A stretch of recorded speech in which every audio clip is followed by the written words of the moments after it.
I just want to welcome to the program a very old friend of mine, Jen Coffey, or is it Jennifer Coffey? What do you prefer? Jen Coffey is just fine. I know you as Jen, and we both have a lot in common.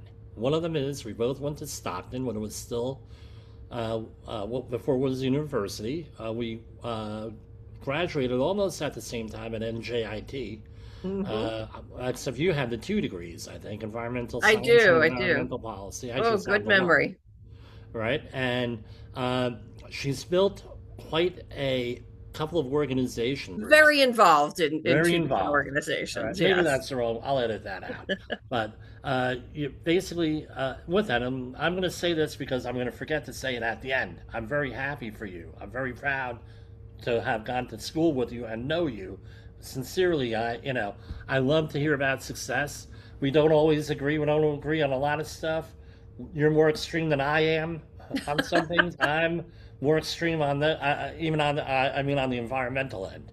So if you're a regular listener, you know how I feel about sovereign immunity and the government not following its own rules. So you know, uh, what's so recently?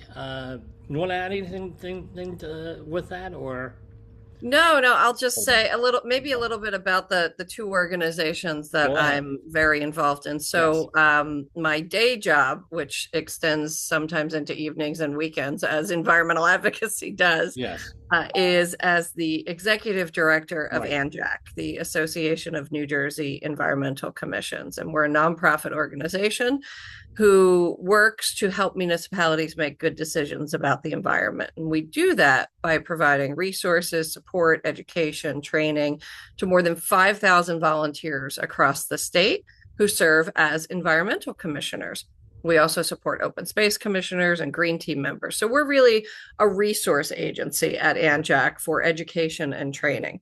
Right. And then the other hat is my volunteer work with the New Jersey School of Conservation. So I serve as the board president for the Friends of the New Jersey School of Conservation. I think we're going to talk a little bit about that today Oh and yeah, their yeah. mission.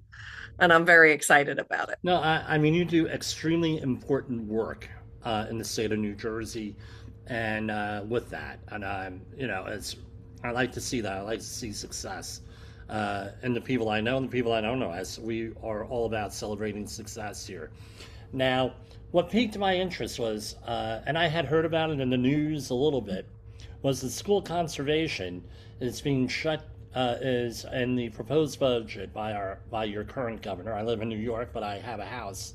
Disclosure here. I'll do the disclosure in a minute. Your current governor either cutting this from the budget or severely reducing the budget for this. Yeah. And this organization, the School of Conservation, is set up by public law. It's set up by law to be run, and it was being run by Montclair State College up until 2021 COVID. Then you folks had to step in with a different management structure Yes. to manage this, and now it's like the rug is being brought out from underneath you. Would that be an accurate Yeah, that's assessment? absolutely accurate. Yeah, I will add to that when the Friends stepped in and said we will manage the school. The Hmm. state adopted a law putting the Friends in the management position, Right. and as part of that legislation, there was a requirement for us to request of the state budget how much we needed annually to run the facility. Right. We have had to do an enormous amount of work to bring the facility up to a usable state. And about half of the buildings are still not in a usable state. So let's just kind of set the scene, if you will. The Go ahead. School of Conservation is located inside of Stokes State Forest. So that's a New Jersey state forest. The School of Conservation is owned and preserved by the state of New Jersey. And so the Friends are simply operating the facility and are the caretakers of the facility. There are 240 acres on site, again, Hmm. owned by the people of New Jersey for the people of New Jersey. 63 mostly historic buildings, a solar array to create energy to meet the needs of the school, a wastewater treatment plant that discharges into the cleanest stream in New Jersey. So it's very important that that treatment system is kept up and running. A lake, a dam, and probably a partridge in a pear tree in there somewhere. Right. When we inherited the site from Montclair, it was in a great state of disarray. uh, None of the buildings were really useful. There were holes in roofs. There were door jambs that were popped from ice, and then there was flooding, and then there was mold. So there was black mold everywhere. There was electricity that had been amended over the 77-year history of the organization that looked like somebody's uncle had done it, and then somebody else's uncle came in, and then somebody's brother-in-law, and it was patchwork. So there was a lot that we had to rip out and replace for safety reasons, and for really fire reasons. Right. So we have done a lot of work. About half of the buildings are usable now. The mission of the school is really to have environmental education for everyone everywhere. And about 50% of the schools that come to the New Jersey School of Conservation are from Title I schools. So they are in dense urban areas. That was These one of my are, questions, actually. yeah, these are kids that don't have access to Mhm. the kind of nature that we're talking about up in the school. And this is what really drew me to the School of Conservation and really piqued my interest, right? I've got a full day, as we all do, and I'm at the head of multiple advocacy campaigns. So taking on something else was had to be something that really lit me up. And this did, because I grew up in Philly Hmm. in a neighborhood called Port Richmond, and we had Right. one tree down the end of the block and sometimes a star in the sky. So I grew up a city kid, as city as it gets. But I had grandparents in upstate Pennsylvania, in Sayre, Pennsylvania, up in the Blue Mountains. And every once in a while, we'd escape up there, and we'd go in August for my grandmom's birthday, and we would get to see the Perseid meteor shower. So we would set out lawn chairs on the front lawn, and we'd have our hot chocolate and our blankets because it got chilly at night in August, which Oh was yeah. wild for a city kid, you know, Oh because it's yeah. hot as bejesus Oh in the yeah. city in August. You do not get a cool night. And so to have that experience and to hear crickets at night and to hear owls and to see stars falling from the sky and to go for a hike in the woods, because my grandparents had 30 acres. I quickly learned that you should not hike in the woods in flip-flops, but that's another story. And so having that experience really was just life-changing for me. So to have involvement in a place like the New Jersey School of Conservation that gives city kids and others who are seeking nature, who are already converts and want to be in the woods, who Right. want to learn, who want to explore, a place to go in the most densely populated state in New Jersey, really, I felt was deserving of whatever time that I can eke out in my schedule Yeah. to help them. And I'm really upset that we are in a position right now where the proposed budget that Governor Cheryl has put forward has $0 for the New Jersey School of Conservation, which would mean shutting down the school by about this July. Right. So I have a little connection here through Yeah. my brother. My brother Eric should probably be the one talking on here, and my brother Wally also. Okay. So back in the day, you had the National Forest Service had a grant program that funded the Youth Conservation Corps, the YCC. The Yep. YCC still exists, but on the national level in national parks. But there used to be a grant system for the state of New Jersey, and uh, this was 74 and 77. My brothers were in there, or 73 and 77. Okay. Anyway, uh, a lot of those buildings and a lot of the stuff in and around Stokes Forest, Mm-hmm. I'm very familiar with. One, we went for tours on them, number one, when my brothers were there, when my one brother Eric was there. My brothers Wally and Eric both built or maintained those buildings over the summer. It was a summer program for inner Oh, that's city great. kids. So I'm very familiar with that area. And my father and I used to go hunting, and my brothers used to go hunting in Stokes Forest constantly. My father in '78 bought a house, which I now own, not too far away from here on a lake there, along the Polandskill Valley Trail, not too far away from here. So I basically spent every summer of my life there up until 2010 when I met my wife and we got married and we moved away. But now I'm trying to foster this, and I'll just say for the records, this is the New Jersey Miners hat, Woohoo! Sussex County Miners hat that has a their stadium's right down the road from you, right on 206 here, right from Stokes Awesome. Forest. I'll So have to check them out I'm, next time I'm up in that neck of the woods. oh yeah, tickets are cheap, but don't go to a day game. Go to matinee. You'll roast during a day game up there. Yeah. Well, Uh, especially on a day like we're recording today when I think it's 97 today outside. it was 101 where I'm at. Oy. So, but anyway, there. But what the point is this for both of us, with you in northern Pennsylvania, me over here. This is like an integral part of how we got to where we are with the environmental and the Yes. environmental. So you on the more of the policy end, me on the policy and private end of things, right? And but anyway, let me finish the thought here. 1982, there was the grant was cut for the states for the YCC program, and the state of New Jersey lost the program in 1982.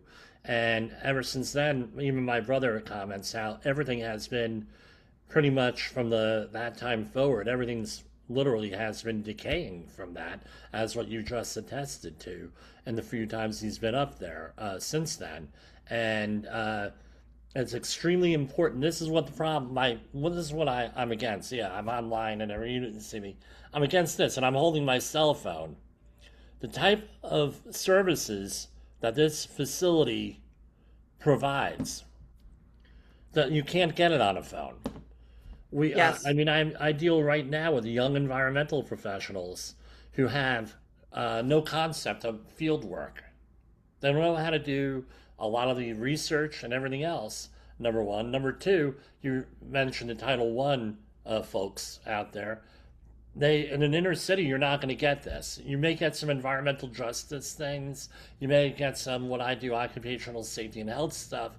But as far as the environment is concerned, you're not going to get the experience of being out there in the woods doing things. And the other thing that I was just thinking about during the Christine Whitman administration, education was a big thing, science education. There Yes. it was the goal of getting out of high school, where someone would be have an idea of how to generate the scientific method, generate a hypothesis, go out and test it, and then prove or disprove the hypothesis. All right, you can't get that behind a screen. You have Yeah. to be out there doing it. And even though you 2 to 3 thousand people a year go through your facility, guess what?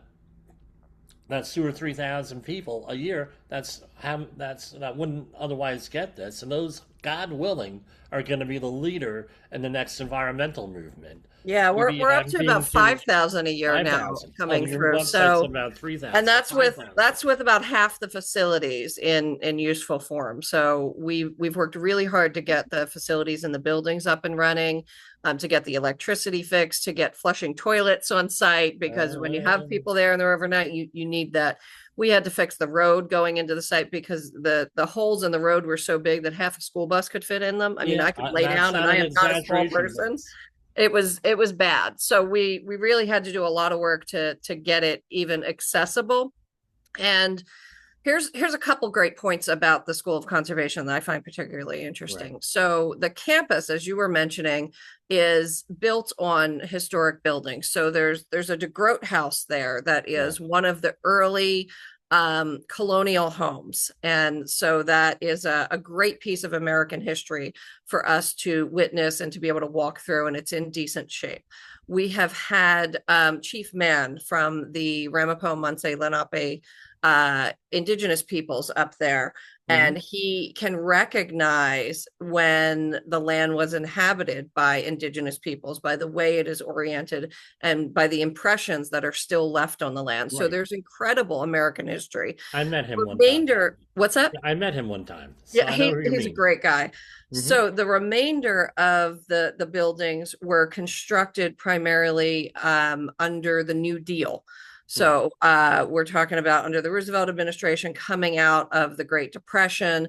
And the School of Conservation is one of the last civilian conservation corps, so CCC sites, that are still functional in the United States. So as we are going into this celebration this summer in the semi-quincentennial, the 250th anniversary, there is ripe amounts of history here at the School of Conservation.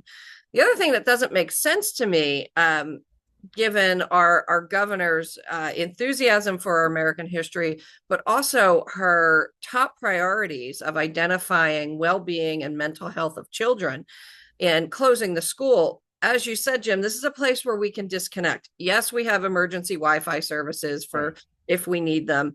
But to get out there and to reconnect, and I think we have all really seen the research and the experience. And heck, if you live through the pandemic, you know how important the outside and our parks and our spaces are to our mental and emotional well-being and health. So to have this space for people to come and to be outdoors and to learn about nature and to learn about history is incredibly important to our children's mental Yes. well-being. And so to close down a place that's so special like this in New Jersey just doesn't make any sense to me. So I'm really hoping that because the budget process is not done yet, right? So I'm if you're a Monty Python fan, we're not dead yet. So we're Yeah. we're not dead yet. Well, And the budget for New Jersey is due on or about June 30th is the last date. So the fiscal year 27 starts on July 1st. And so we are looking to the New Jersey legislature to once again step in and rescue the New Jersey School of Conservation by putting in a budget resolution to fund us at $3 million, which is the equivalent of about 33 cents for every New Jerseyan. That's it, 33 cents each for the years we're asking for. And that will help us to, one, bring more buildings online and do more restoration of historic facilities, and to continue the operation of programs.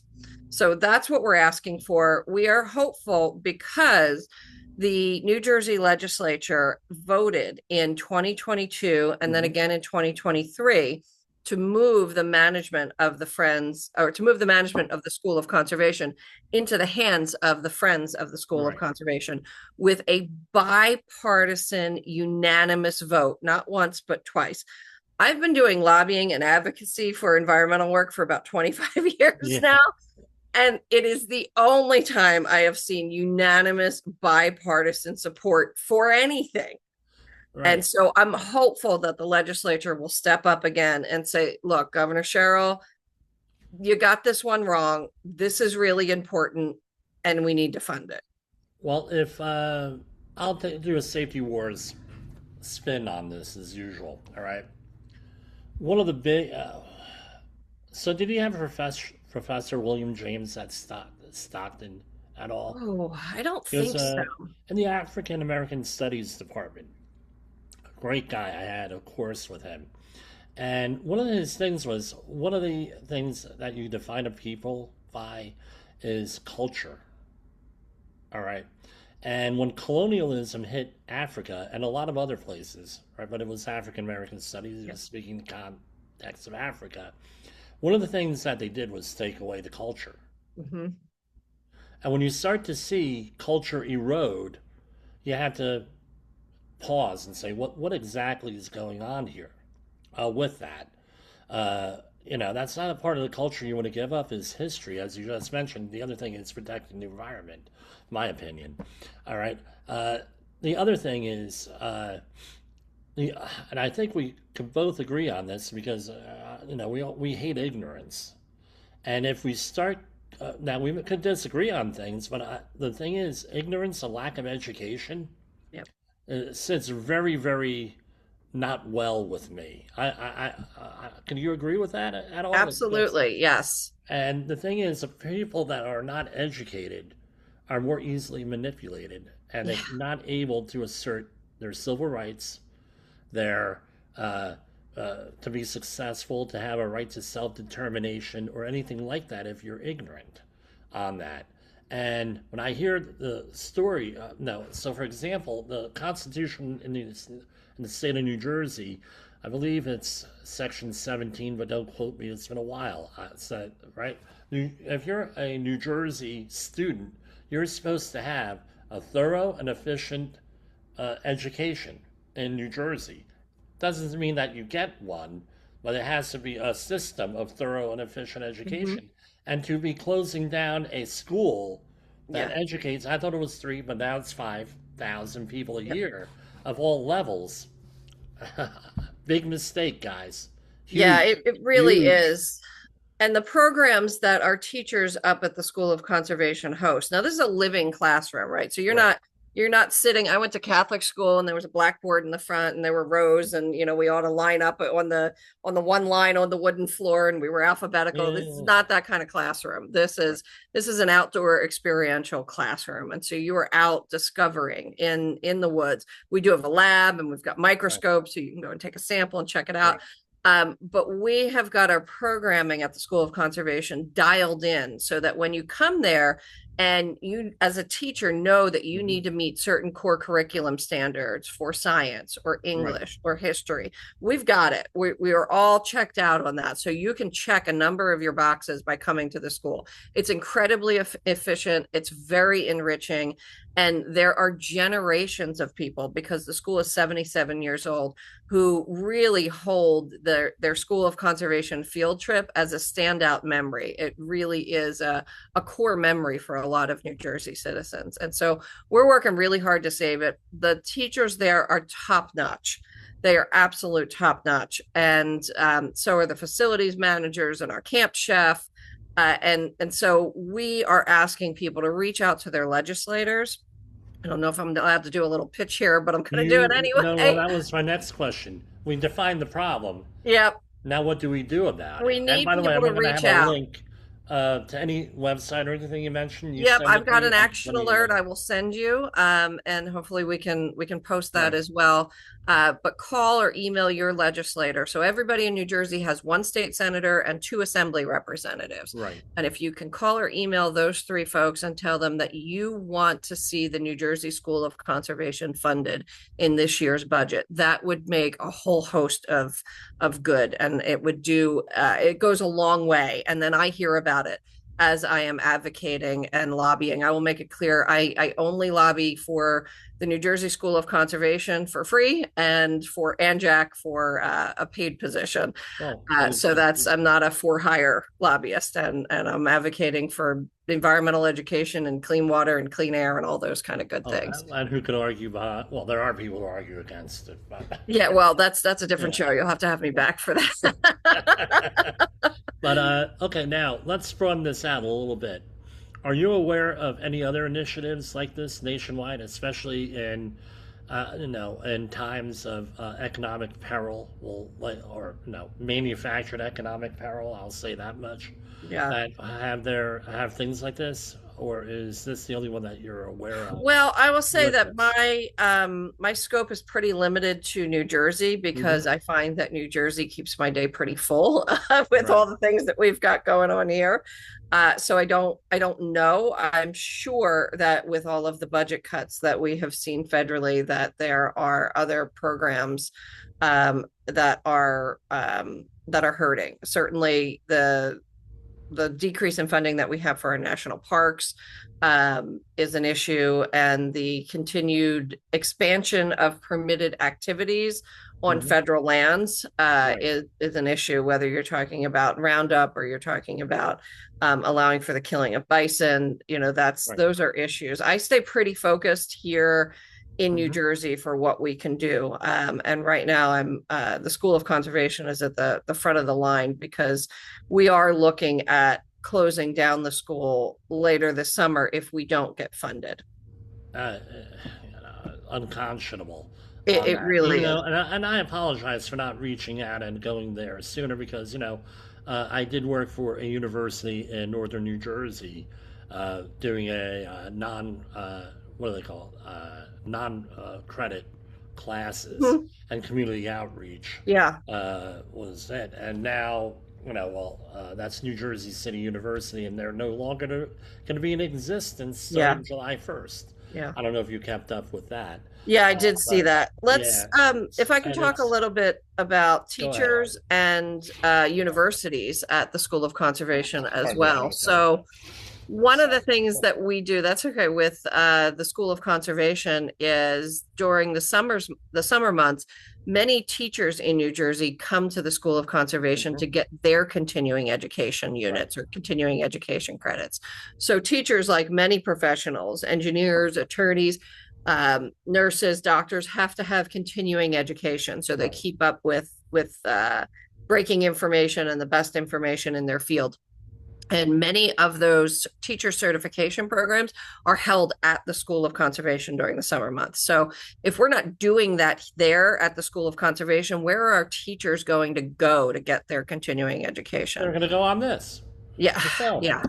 The School of Conservation is also really at the forefront of helping New Jersey schools to meet their climate curriculum. Yeah. So, New Jersey is still the only state in the nation that has climate change education curriculum. And you can get that education at the School of Conservation. And we are really we're breaking ground, if you will, in leading conservation studies as well as climate change studies, because we have a consortium of 9 universities in the state of New Jersey. Please don't ask me to name them all because I'll miss somebody and get yelled at. But it does include Stockton, I will say Right. that. So since we're Stockton grads, go Ospreys. Yeah. And so we are a facility and a site for climate research and other research to be held at the School of Conservation in a consortium of 9 different state universities. So shutting down the School of Conservation hurts kids, it hurts teachers, it hurts universities doing research, it hurts the general public. And so the bottom line of this is, if you close down the school, the land doesn't go poof, right? The buildings don't go Right. poof. They're not going to implode and just disappear. The facility still exists. So you're talking about 63 buildings, a solar array, a wastewater treatment plant, a dam, a lake, 240 acres, more than a quarter mile of road that runs up to it. So all of that reverts back to the DEP, the Department of Environmental Protection, to manage. The Department of Environmental Protection has told me over 2 administrations, we don't have the time, money, or staff to manage the facility. So what do you Yeah. do then with a wastewater treatment plant that needs management? What do you do then with a solar array that needs management? How do you keep people out of buildings? I mean, we're going to have to bar the buildings and One hope of that my nobody breaks in. I mean, let's be realistic one here. of So, one of our other guests on here, a friend of the program, very dear friend of mine, uh, in private conversations, she's a retired state of New Jersey DEP okay. professional in the historical thing, and that's all I'll say. I won't get more specific. Yeah. She has mentioned, I've observed that she has mentioned how the state of New Jersey maintains its historic sites Yeah, it for the New doesn't Jersey do a great DEP. job. And yeah, well, we say it's Gruveno here, and you can figure out what that means here. And but anyway, I don't think I could say anything more or anything. I think you've done a pretty good job. So I one more appreciate it. I time, mean, the bottom line is that the Friends, as the nonprofit, the Friends of the New Jersey School of Conservation, is doing a really efficient job at restoring the school and operating the school. If it has to turn over to the state, it's actually going to cost the state more money. So it is economically more efficient to have the Friends continue to run right? it. And it is certainly more beneficial to our students, our teachers, our universities, and the public to have the nonprofit continue to run it. So we really need you to call your legislators. They do listen. And I know when you're starting to break through, because more than once in my life, I've had legislators turn to me and say, "Hey, Jen, can you call off your people?" First of all, it feels great to have people. Second of all, I know that's when we're breaking through. I can look at all the ticks on the data and see how many emails have been sent, but when I start getting that feedback, and I feel like we're real close now because a lot of legislators have said, "Yeah, my voicemail's full. I'm getting a lot of emails about this." So keep it up. Keep asking them. Keep telling them. They do listen. It matters to them. Okay, so well, I don't think I can top this, or say anything more. You've stated it very succinctly, unlike me often. All right. So, what is the contact information for this? Do you have a website? We I do. know We you do. can look up the New Jersey legislature. I used to have the governor's office on my speed dial while I was involved in politics. Not anymore.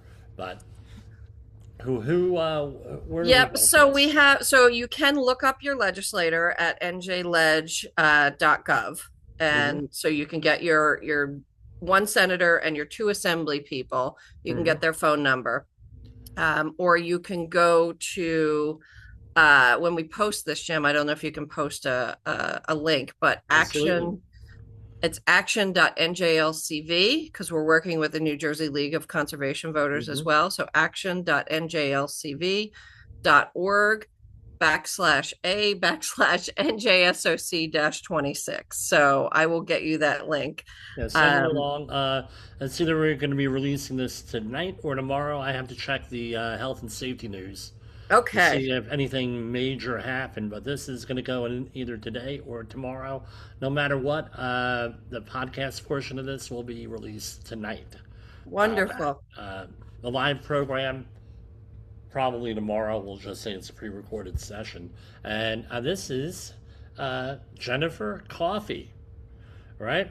You got And it. thank you so much for being here. I was looking forward to this the entire day Oh, here. thanks, Jim. It's really good to see you. All right. Okay. Here.